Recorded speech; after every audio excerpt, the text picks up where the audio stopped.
우리 하나님은 택한 자와 언약을 맺으신다고 하셨습니다. 그런 그 언약이 하나님께서 택한 자와 맺은 그 백성들에게 우리 하나님께서는 어떤 언약을 하셨는가? 우리 하나님께서는 사람의 본분은 여호와를 긍휼하라, 여호와를 섬기라, 여호와를 사랑하라. 이 섬기는 이 명령을 지키는 것이 사람의 본분이라고 전도서 12장 13절에 말씀하고 있습니다.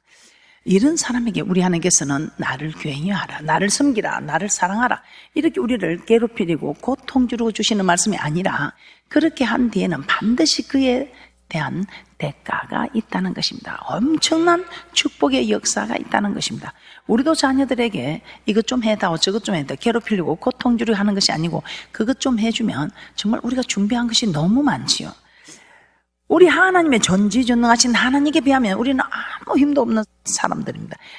창조주가 만든 피조물에 불과한 우리가 무엇을 해줄 수 있겠습니까? 그럼에도 불구하고 그 자녀가 조금 마음에 들게 시키는 대로 해주면 그 부모는 그냥 있는 것 없는 것까지, 아니 자기 생명까지도 내어줄 수 있는 이런 부모들의 사랑, 이 부모의 사랑에 비하겠습니까? 우리 하나님께서는 얼마나 우리를 사랑하셔서 독생자를 우리에게 주시게, 자기 자신을 주심보다도 정말 자기 자녀를 내어놓는다는 거, 이거 정말 어려운 일이지요. 그럼 우리 하나님의 그 큰 사랑, 그 큰 사랑이 하나님께서 독생자 아들을 내어주신 그 축복뿐만 아니고 우리에게 그 독생자를 주시면서까지 우리를 택하셔서 구원하신 우리 하나님께서 우리에게 또한 축복을 약속하고 있다 이 말이다. 나는 누구냐 너는 누구냐, 내가 너를 창조하였느니라. 그럼 우리는 창조주의 말을 들어야 된다 이 말이다. 근데 창조주의 말을 듣고 우리가 힘들고 어려운 것이 아니라 그 창조주의 말을 들었을 때 우리 하나님께서는 정말 우리를 지키고 보호하시기 위하여 우리에게 이렇게 하라 저렇게 하라 말씀하고 있다 이 말입니다. 우리를 만드신 하나님께서 우리에게 요구하시는 것, 괴롭히려고 고통 주려고 하는 것이 아니라는 것입니다. 신명기 10장 12절에서 13절 합독합니다. 시작. 이스라엘아, 내 하나님 여호와께서 내게 요구하시는 것이 무엇이냐? 곧 내 하나님 여호와를 긍휼하여 그 모든 도를 행하고 그를 사랑하며 마음을 다하고 성품을 다하여 내 하나님 여호와를 섬기고 내가 오늘날 내 행복을 위하여 내게 명하는 여호와의 명령과 규례를 지킬 것이 아니냐. 우리 하나님께서는 이렇게 우리에게 말씀하고 있습니다. 긍휼하는 것, 떨며 두려움으로 하나님을 섬기는 것. 왜 우리는 떨며 두려움으로 섬겨야 할까요? 우리 하나님께서는 이렇게 떨며 두려움으로 섬겨야, 떨며 두려움으로 두려워야 범죄하지 않기 때문에, 두렵지 않는 하나님, 사랑의 하나님이라고 생각하고 있는 사람들, 하나님 만약 내게 좋으신 하나님을 생각하는 사람들은 그냥 기분 좋으면 하고 기분 안 좋으면 안 할 수 있습니다. 그런데 두려운 하나님을 함께 알고 있는 사람은 하기 싫어도 해야 합니다. 자기 좋은 것만 할 수가 없습니다. 그래서 우리 하나님께서는 정말 고요한 가운데 빛 가운데 나타나신 것이 아니고 내승배락을 동원하여 캄캄한 산 가운데 나팔 소리까지 동원하여 그 흑암 가운데서 그 큰 음성으로 우리에게 말씀을 하실 때에 여호와의 백성들이 두려워서 사지가 벌벌 떨려서 하나님 말씀하지 마옵소서, 우리 하나님의 거룩한 음성을 듣고 거룩하지 못한 우리가 어떻게 살아가겠습니까? 그런데 하나님의 말씀을 듣고도 생존한 자를 우리가 보았습니다. 그 사람을 통해서 우리에게 말씀하소서. 그래도 우리가 그 사람이 말해도 우리가 다 듣겠습니다. 그러니 우리 하나님께서 그래, 너희들 말이 일리가 있다. 거룩한 음성을 듣고 거룩하지 못한 너희가 살 수가 없지. 그러면 이제부터 너희 말하는 대로 내 말을 한 선지자를 씌웠어. 모세 같은 한 선지자를 씌워서 이제 말을 할 테니 누가 전하든 간에 너희들은 내가 전한 것처럼 떨며 두려움으로 섬기라. 왜 이렇게 떨며 두려움으로 하나님이 나타나십니까 하는 그들에게, 그래야 너희들이 범죄하지 않는다. 두려워야 범죄하지 않는다는 것입니다. 그래서 이 두려움을 주기 위하여 하나님께서 두려움 속에 임한 사건이 출애굽기 20장에서 시내산에서 반포한 말씀이다 이 말입니다. 여호와를 긍휼한 자가 받아 누리는 축복이 뭐라고 했습니까? 제일 큰 축복. 우리 하나님께 어떻게 해야 방주를 예비하는가? 히브리서 11장 7절에서는 우리 하나님을 긍휼함으로 방주를 예비할 수 있다고 말씀을 하셨습니다. 그래서 우리는 긍휼함으로, 떨며 두려움으로 우리가 구원의 방주를 예비하는 축복이 있는 줄 믿습니다. 그리고 또 우리 하나님께서는 우리에게 어떤 복을 말씀하셨습니까? 여호와를 경외하는 자. 시편 112편 1절에서 3절에 우리의 후손이 여호와를 경외하는 자 복이 있도다. 후손이 땅에서 강성하며 정직자의 후대가 복이 있으리로다. 여호와를 경외하는 자는 정직하거든요. 그래서 부유와 재물이 그 집에 있으며 그 의가 영원히 있으리로다. 후손이 복을 받는다고 합니다. 자손뿐만 아니라 후손들까지도 복을 받아 누리는. 그리고 또 우리 하나님께서는 어떤 축복을 말씀하셨습니까? 여호와를 경외하는 자. 우리 하나님께서는 시편 128편 1절에서 4절 말씀에 우리 하나님께서는 참으로 모든 만사가 형통합니다. 만사가 형통하고 온 가족이 함께 복을 받아 누리는 시편 128편 1절에서 4절 말씀은 한번 찾아보도록 하겠습니다. 시편 128편 1절에서 4절 말씀 합독합니다. 시작. 여호와를 경외하며 그 도에 행하는 자마다 복이 있도다. 내가 내 손이 수고한 대로 먹을 것이라. 내가 복되고 형통하리로다. 내 집 내 실에 있는 내 아내는 결실한 포도나무 같으며 내 상에 뚫린 자식은 어린 감람나무 같으리로다. 여호와를 경외하는 자는 이같이 복을 얻으리로다. 아멘. 그래서 자기 아내가 사랑스러워 보이는 분은 경외하는 자 맞습니다. 그런데 어찌 당신은 이리 봐도 보기가 그렇고 저리 봐도 보기가 그렇냐고 하면 내가 여호와를 경외하는 법에서 물러나 있구나 생각하면 됩니다. 그러면 남편도 마찬가지고 아내도 마찬가지입니다. 또 여호와를 경외하는 자는 어떤 복을 받는다고 했습니까? 시편 118편 4절에서 7절 말씀입니다. 시작. 이제 여호와를 경외하는 자는 말하기를 그 인자심이 영원하다 할지로다. 내가 고통 중에 여호와께 부르짖었더니 여호와께서 응답하시고 나를 광활한 곳에 세우셨도다. 여호와는 내 편이시라. 내게 두려움이 없나니 사람이 내게 어찌할꼬. 여호와께서 내 편이 되사 나를 돕는 자 중에 계시니 그러므로 나를 미워하는 자에게 보응하시는 것을 내가 보리로다. 하나님이 내 편이 되니까 나를 보응하는 자, 나를 미워하는 자, 나를 대적하는 자에게 우리 하나님이 보응이 되어 주신다는 것입니다. 여호와를 경외하는 자는 하나님의 마음의 소원을 이루어 주신다. 시편 145편 19절입니다. 시작. 저는 자기를 경외하는 자의 소원을 이루시며 또 저의 부르짖음을 들으사 구원하시리로다. 소원을 이루어 주신다는 것입니다. 그리고 여호와를 경외하는 자, 하나님을 떨며 들음으로 잘 섬기는 자는 하나님께서 어떤 복을 주신다고 합니까? 시편 25편 12절 14절에 우리 하나님께서는 우리에게 친밀함으로 함께 해준다. 시편 25편 12절에서 14절 말씀입니다. 시작. 여호와를 경외하는 자 누구뇨? 그 택할 길을 저에게 가르치시리로다. 저의 영혼은 평안히 가고 그 자손은 땅을 상속하리로다. 여호와의 친밀함이 경외하는 자에게 있으며 그 언약을 저에게 보이시리로다. 여호와의 친밀함이 경외하는 자에게 있으리라. 우리 하나님께서 언약을 그에게 보이시겠다고 말씀하고 있습니다. 언약을 보이시겠다. 내가 약속한 걸 그대로 이루어주겠다 이 말입니다. 그래서 우리 하나님 그 일을 행하는 여호와, 그 일을 지어 성취하시는 여호와 하나님께서 우리에게 여호와를 경외하라. 경외하는 자는 내 친밀함이 너에게 있을 것이다. 그럼 이 친밀함으로 함께 해주는 축복이 무엇입니까? 시편 23편 1절에서 4절 말씀입니다. 시작. 여호와는 나의 목자시니 내가 부족함이 없으리로다. 그가 나를 푸른 초장에 누이시며 실만한 물가로 인도하시는도다. 내 영혼을 소생시키시고 자기 이름을 위하여 의의 길로 인도하시는도다. 내가 사망의 엄침한 골짜기로 다닐지라도 해를 두려워하지 않을 것은 주께서 나와 함께 하십니다. 주의 지팡이와 막대기가 나를 안위하시나이다. 양은 목자 없이 살 수가 없지요. 마찬가지로 우리도 하나님의 친밀한 은혜가 없으면 우리가 살 수가 없다는 것입니다.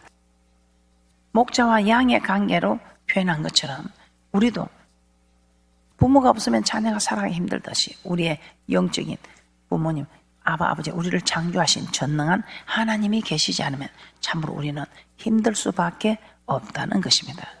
그런데 이런 하나님께서 우리의 친밀함으로 가까이 해주시며 사망의 엄침한 골짜기를 다닐지라도 해를 두려워하지 아니할 것은 우리 주님이 나를 친밀한 관계로 나를 지켜주신다 이 말입니다. 친밀히 지켜주신다. 얼마나 축복입니까? 또 여호와를 경외하는 자는 어떤 복을 받을까요? 잠언서 19장 23절 말씀입니다. 잠언서 19장 23절 말씀입니다. 여호와를 경외하는 자, 여호와를 경외하는 것은 사람으로 생명에 이르게 하는 것이라. 경외하는 자는 족하게 지내고 재앙을 만나지 아니하느니라. 족하게 지낸다. 그래서 만족감이 없는 사람은 지금 오늘 우리도 생수가 공급되면 만족합니다. 방 한 칸으로 만족하고 좀 밥 세 끼 밥 먹으면 두 끼 만족하고 두 끼 먹으면 한 끼를 먹으면서도 만족합니다. 그런데 우리 하나님을 경외하지 않는 자들은 만족이 참 어렵지요. 족하게 지내고 재앙을 만나지 않는다. 우리 하나님을 경외하면 재앙을 만나지 않는다. 오늘 여러분들 모두가 하나님을 잘 섬겨서 이렇게 족하게 지내고 재앙을 만나지 않는 귀한 분들이 되시기를 주님의 이름으로 축복합니다. 이런 축복 여러분 다시 한번 사모하면서 잠언 19장 23절 말씀 함께 합독하도록 합니다. 시작. 여호와를 경외하는 것은 사람으로 생명에 이르게 하고 경외하는 자는 족하게 지내고 재앙을 만나지 아니하느니라. 여러분 모두 족하게 지내고 재앙을 만나지 않는 그런 귀한 분들이 되시기를 주님의 이름으로 축복합니다. 이처럼 우리 하나님께서 우리를 족하게 지내게 하고 참으로 재앙을 만나지 않게 하는 축복이 있을 줄 믿습니다. 자, 여호와를 경외하는 자 또 어떤 복을 받을까요? 잠언 14장 26절 말씀으로 자녀들에게 피난처가 되어주신다. 우리 하나님께서 우리 자신만 재앙을 만나게 하지 않는 것이 아니고 자녀들에게도 피난처가 되어주는데 이 피난처가 정말 귀한 말씀입니다. 잠언 14장 26절을 한번 보도록 하겠습니다. 시작. 여호와를 경외하는 자에게는 견고한 의뢰가 있나니 그 자녀들에게 피난처가 있으리라. 우리 하나님께서 우리 자녀들에게 피난처가 되어주신다는 것입니다. 우리 품에 있을 때는 우리 자녀들이 우리 자녀 같습니다. 그런데 이제는 우리 품을 떠나 이제 그 자녀들이 자기들 길을 가게 됩니다. 그때 정말 하나님을 순종하는 이 자녀들은 우리 하나님께서 피난처가 되어주신다는 것입니다. 어려운 일을 만나면 우리 하나님께서는 피난처가 되어주셔서 그 모든 것을 피해갈 수 있게끔 그럼 이제 우리는 우리의 자녀들이 이런 피난처가 됐을 때 이걸 돈을 쌓아서 물려준다고 이게 되겠습니까? 피난처가 되어주기 위해서는 경외한 자의 축복이 있을 줄 믿습니다. 자, 그리고 또 여호와를 경외하는 자는 어떤 복을 받아 누리는 것일까요? 잠언서 14장 27절입니다. 우리 하나님께서는 사망의 그물에서 벗어나게 하신다. 생명의 샘으로 축복하시고 사망의 그물에서 벗어나게 하신다. 잠언 14장 27절 말씀 합독합니다. 시작. 여호와를 경외하는 것은 생명의 샘이라 사망의 그물에서 벗어나게 하느니라. 여호와를 경외하는 것은 생명의 샘이라 사망의 그물에서 벗어나게 하느니라. 자, 이 말씀이 무슨 말씀이겠습니까? 여호와를 경외하는 것은 생명의 셈이라. 어디를 가도 살리고 나 한 사람으로 인하여 온 가족이 사는 노아의 구원의 방주처럼 나 한 사람으로 인하여. 그래서 다윗을 인해서 솔로몬이 복을 받고 아브라함을 인하여 조카 롯이 복을 받고 생명의 셈이라. 어디를 가도 살리고 살리는 역사. 나만 사는 것이 아니고 살리는 역사. 또 사망의 그물에서 벗어나게 한다. 여호와를 경외하는 자는 생명의 셈, 사망의 그물에서 벗어나게 한다. 자, 이 말은 사망의 그물에서 벗어나게 하는 생명의 셈. 무슨 말인가? 우리 하나님께서는 정말 지옥 갈 수 있는 인생을 지옥 가지 않게 하고 사망의 그물에서 벗어나 영생의 축복을 받아 누리게 한다 이 말입니다. 자, 영생의 축복. 시편 133편 3절입니다. 그래서 여호와를 경외하는 자는 구원의 방주가 예비되어지는 축복. 이것이 사망의 그물에서 벗어나게 하는 생명의 샘으로, 사망의 그물에서 벗어나는 영생 얻는 축복을 허락한다 이 말입니다. 시편 133편 3절입니다. 우리는 이 축복받기 위해서 이 땅에 부귀영화 권세를 보지 않고 이 축복을 받기 위해서 우리는 달려가고 있습니다. 시편 133편 3절 합독합니다. 시작. 헐몬의 이슬이 시온의 산들에 내림 같도다. 거기서 여호와께서 복을 명하시나니 곧 영생이로다. 복을 명하셨는데 가장 큰 복이 무엇입니까? 영생입니다. 우리는 영생의 복을 받아야 됩니다. 왜 그렇습니까?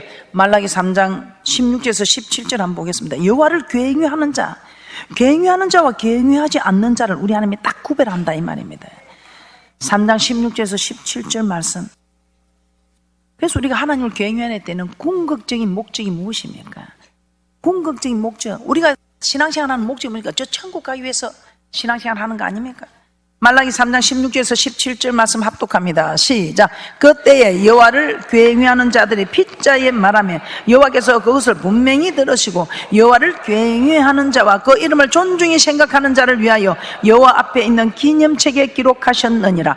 만군의 여호와가 이르노라. 내가 나의 정한 날에 그들로 나의 특별한 소유를 삼을 것이요 또 사람이 자기를 섬기는 아들을 아낌없이 내가 그들을 아끼느니.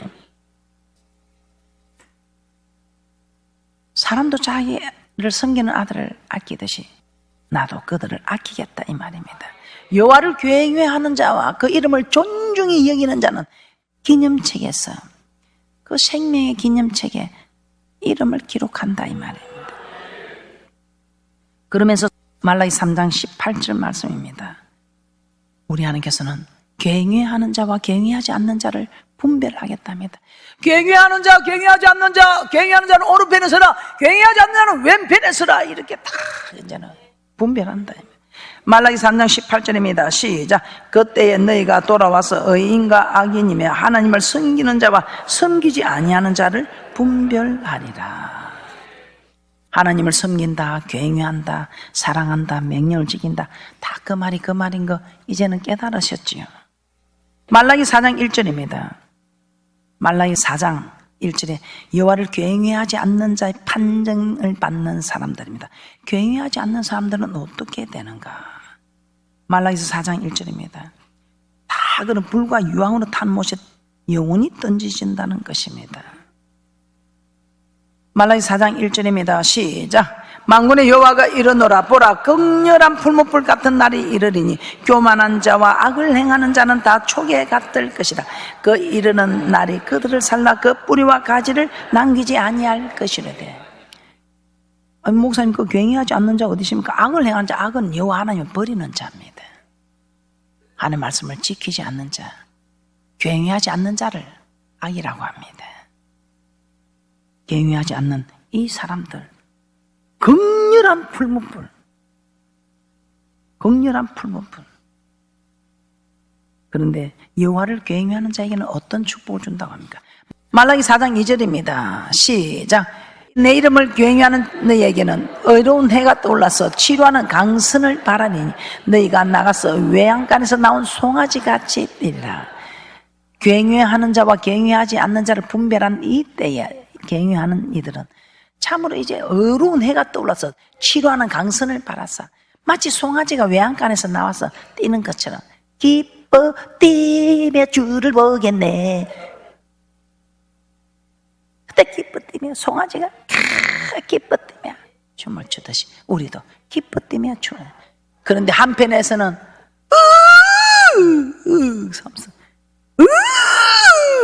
하면서 또 죽고 나서 이제는 죽었나 싶으면 또 살아나서 또 그 고통을 당해야 되고 또 그 고통을 당하는.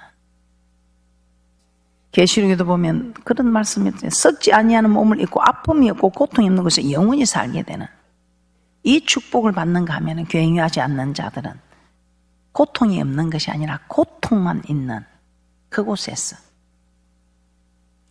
썩지 아니하는 몸을 입고 아픔이 있는 고통이 계속되는 그곳에서 영원히 살게 된다 이 말이에요. 이처럼 여호와를 경외하는 자는 이 땅에서 참으로 받는 놀라운 축복들, 후손이 받는 축복들, 영생의 복을 받는 축복을 받아 누린다는 것입니다. 잠언서 22장 4절입니다. 잠언서 22장 4절. 시작. 겸손과 여호와를 경외함의 복은 재물과 영광과 생명이니라. 여호와를 경외 재물 얻는 능을 주지요. 우리 하나님께 영광 드릴 일만 나타나지요. 생명의 역사가 이 땅에서도 살리고 저 맹세한 땅에서도 영원히 사는 역사, 이런 축복을 위해서 저는 달려가고 있습니다. 이 축복이 이 말씀 안에 우리 하나님이 나를 따라, 즉 말씀을 따르라. 그러면 내가 길이요 진리요 생명이라 하신 주님께서 이런 놀라운 경외하는 자에 허락되는 이 축복을 다 받아 누릴 수 있다 생각하고, 그래서 저는 지금까지 열심히 달려왔습니다. 이사야 33장 6절 말씀 시작. 내 시대에 평안함이 있으며 구원과 지혜와 지식이 풍성할 것이니 여호와를 경외함이 너의 보배니라. 구원과 지혜와 지식이 풍성할 것이니 여호와를 경외하는 것이 이 모든 일의 보배다 이 말입니다. 신명기 4장 10절 다시 한번 보겠습니다. 그래서 우리 하나님께서는 이렇게 보배가 되는 축복이 이 말씀 안에 있으니 너는 이 말을 네 자손들에게 잘 가르쳐. 세상 사는 날 동안 너도 이 말씀을 잘 지키고 자녀들에게도 잘 가르쳤어. 이 축복을 받아 누리면서 우리 하나님께 영광을 드리고 힘있게 담대하게 자랑스럽게 저 천국에 들어오라 이 말입니다. 신명기 4장 10절 합독합니다. 시작. 내가 호렙산에서 내 하나님 여호와 앞에 섰던 날에 여호와께서 내게 이르시기를 나를 위하여 백성을 모으라. 내가 그들에게 내 말을 들려서 그들로 세상에 사는 날 동안 나 경외함을 배우게 하며 그 자녀에게 가르치게 하려 하노라. 아멘. 그래서 모세가 그 백성들을 다 모으고 이 언약의 말씀 선포한 이 말씀을 가지고 이 율법의 말씀을 지켜 행하라고 피를 토하는 심정으로 모세가 말씀했지요. 신명기 31장 12절에 곧 백성의 남녀와 유치와 내 성 안에 우하는 타국인을 모으고 그들로 듣고 배우고 내 하나님 여호와를 경외하며 이 율법의 모든 말씀을 지켜 행하게 하라. 그러면 이 모든 말씀이 너희에게 오늘 경외하는 자에 허락하는 이 놀라운 축복의 근원이 된다 이 말입니다. 그러면서 우리 하나님께서는 오늘 같은 날 여러분이 이 성전에 와서 여호와 이름을 두기 위해서 택한 곳 이 성전 맞습니까? 이 성전에 와서 여호와 경외하는 법을 배우라 이 말이에요. 그런데 하나님 이름을 두지 않는 곳에 가서 여호와 경외하는 법을 배우는 그거 잘못됐다 이 말이에요. 여호와 이름을 두기 위하여 택한 곳에 가서 여호와 경외하기를 배우라. 신명기 14장 23절 보고 마치도록 하겠습니다. 신명기 14장 23절 말씀입니다. 신명기 14장 23절 시작. 내 하나님 여호와 앞 곧 여호와께서 그 이름을 두시려고 택하신 곳에서 내 곡식과 포도주와 기름의 11조를 먹으며 또 내 우양에 처음 난 것을 먹고 내 하나님 여호와 경외하기를 항상 배울 것이니라. 그래서 여러분들은 매주 나와서 이렇게 배우고 있고 그것도 부족하여 매일 나와서 배우는 분들도 계시고 힘세서 여호와를 알아요. 하나님을 아는 만큼 여러분의 믿음은 자라게 되었습니다. 여러분이 하나님을 아는 만큼 믿음의 분량이 채워지게 되어 있습니다. 그래서 우리 하나님은 여러분의 분량이 장성하여 믿음의 분량이 장성하여 단단한 것을 먹고 이 땅에서도 보배로 부유한 자로 믿음의 부배요 육적으로 영적으로 다 부유한 자 되어서 저 맹세한 땅에 들어가서도 왕노릇하는 그런 복된 자 되라고 우리 하나님께서는 매주 여호와 이름을 둔 이곳에서 여호와 하나님을 경외하는 법을 가르치고 또 여러분들이 매일 성전에 나와서도 이 경외하는 법을 배워서 이 경외하는 자의 축복을 다 받아 누리게 하는 하나님의 귀하신 뜻을 깨닫고 하나님의 뜻대로 살아가는 귀한 분들이 되시기를 주님의 이름으로 축복합니다.